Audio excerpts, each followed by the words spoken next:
Can't believe I'm doing this. It is 3 a.m. over here in Los Angeles. Now, I was gonna sleep and then wake up in the morning with my mind all fresh and finish this video because I had already edited everything. I just needed to put the commentary behind it and get it out to you guys. And I know I was going to give you guys Ascendance DLC, but it just came out yesterday. I played it a little bit today. I've been a little bit busy. I have got a little bit of recording done. I haven't edited anything yet with it, but I will in the coming days here and get something out to you guys, hopefully by the weekend or early next week, bringing you the new Ascendance DLC maps. But anyway, what was happening is I just couldn't sleep, guys. I was laying in bed, tossing and turning, thinking, okay, what should I do? I just feel like doing something. I don't feel tired. So you know what? I said, what the hell? I'm going to bite the bullet. I'm going to get down on my computer right now and try to do this commentary. So here we go. This is the latest commentary, earliest commentary, whatever, latest in the evening, early in the morning, that I've done anything like this. But yay, I feel like talking, so let's go ahead and get into it. I may be a little bit wibbly wobbly here on my thoughts, but I think that adds to the fun. I don't think it's all about just speaking like a robot and being perfect and all that. I think it's fun if you just talk to people and just have a good time with it. So that's what I'm going to do with you guys. Let me introduce the gameplay here. Did I even do that yet? The gameplays that you guys are watching here is a mixed mashup of about 4 or 5 games. Now, some of them are in comeback, some of them are in urban. I think there's a momentum defender in there. And they're all mixed up, but they all have something in common. And that is I'm using the ASM1 Strider in all the gameplays.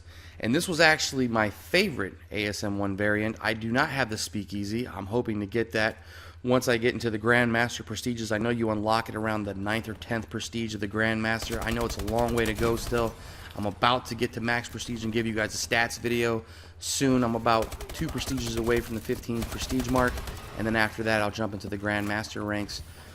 But this was my favorite variant of the ASM1. However, after they did that little nerf patch thing, I think it was about a couple of weeks ago, maybe a month ago now, this gun just does not feel the same. It doesn't feel like it has the same potency. It doesn't have the same dependability. Sometimes I'm just shooting at someone and it feels like the bullets are coming out of the gun sideways. I don't know where they're going or what's going on, but it just does not feel as strong as it used to. So I don't find myself using it that much anymore. I mean, this is something that I used to use a lot when I first got it. And again, this was all pre-patched video gameplay here. And it was a beast. I used to love this gun. But now it just doesn't feel that way. And I find myself using, most of the times now, the base variant of the ASM1. I use the Competence sometimes, the Magnitude. I actually just got the Reckless. And that one has rapid fire, so it kind of feels like the Strider. In the sense that the bullets go everywhere and sometimes you don't get your target, and it's just, I mean, it's good for close quarters obviously, but you know, even with most of the maps, none of them are that close quarters. People will hold long lines of sight on you and you're going to be forced to shoot someone that's head glitching, or you know, you're going to get in some long range battle sooner or later, and the gun is just not dependable in that sense. So I've been sticking to the base variant, and the base variant's been working well for me. I don't know what it is about the regular ASM1. It seems to be the best out of all the variants of itself. And that's just, I don't know if it's just me, but let me know in the comment section you guys feel the same way. I'm just using the regular ASM1 nowadays, and it's been working well. I like it. Anyway, so I got all that stuff out the way. That's the gameplays. The commentary I wanted to get into with you guys today is what makes a good Call of Duty player. For you, like, obviously this is opinion-based, but I want to know what to you defines a good Call of Duty player. Now, for me personally, it has nothing to do, well, yeah, it has a lot to do with your skill level and your KD and all that. Of course it does.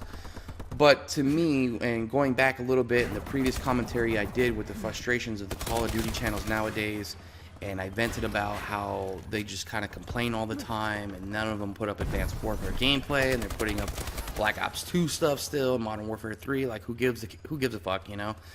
But to me personally, I would think a good Call of Duty player is someone that can go from title to title in Call of Duty and continue to adapt.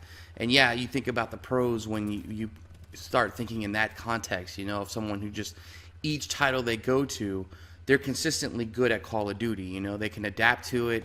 And me personally, like, I never take it like a fish to water with a new Call of Duty title. At first, I'm a little bit rocky, you know, I have to learn the maps, I have to learn what works for me. I mean, the mechanics are still there, so I'll still be a pretty solid player.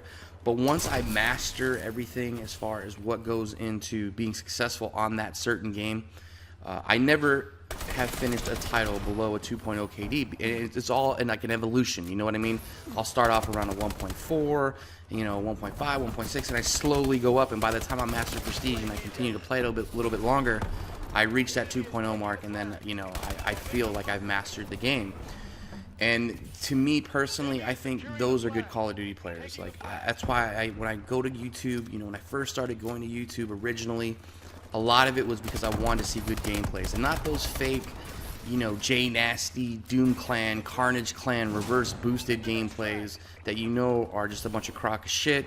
I'm talking about good gameplays, and that's why I usually stuck to the pros.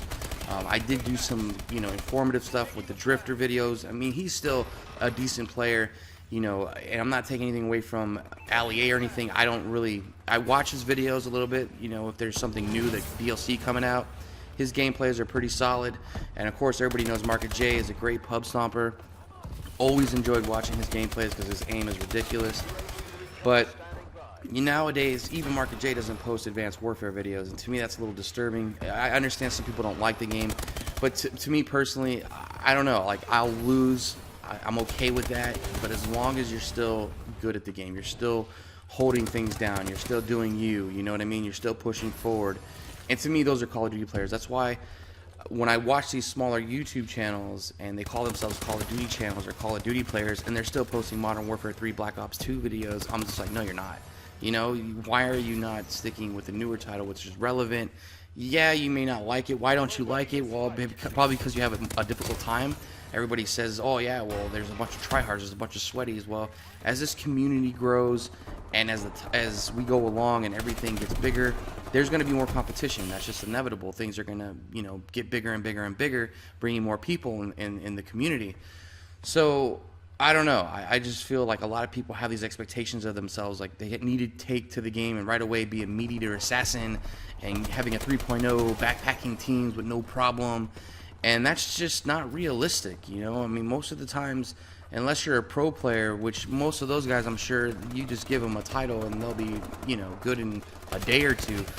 You know, normal people take a little while to learn the game and be successful at it. And that's just like learning anything else, man, you know? It takes time to kind of get your groove, and once you get it, then you're off and running. But I don't know. That's just me. I'm just letting out a little bit of emotion there at the end. But what makes a good Call of Duty player to you? That's what I want to know. What do you think is someone that you would say is a good Call of Duty player, and why? Obviously the pros are, but you know, outside of that, who do you admire? Who do you look up to? Just curious to know. And me personally, like I said, it's the people that adapt, the people that will get a new title and just, you know, stick it out until they get good at it. Those are Call of Duty players to me. Anyway, guys, this video is coming to an end. I hope you enjoyed it. The next video I will be dropping will be the Ascendance DLC. And I do have a giveaway that I will be mentioning when I drop that video. So stay tuned, guys. My first giveaway, and it's going to be something nice. Thanks. I'm out.